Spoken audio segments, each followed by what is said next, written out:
नमस्कार मंडळी, आज आपण सोलार इन्व्हर्टरच्या बाबतीत माहिती घेणार आहोत। हे 4 बॅटरीचं सोलार इन्व्हर्टर आहे आणि 3.5 केव्ही MPPT इन्व्हर्टर आहे। हे किती जरी ऊन कमी असलं, दिवस उगल्यापासून तर दिवस मावळेपर्यंत लाईटचं जनरेशन चालू ठेवतं आणि तुम्हाला लाईटचं जनरेशन करून देतं। याला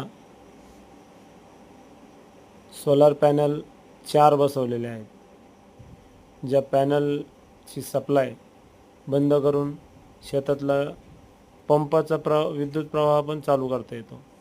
असं हे शेतकऱ्याचं आपण सोलार इन्व्हर्टर इन्स्टॉल करून दिलेलं आहे। धन्यवाद।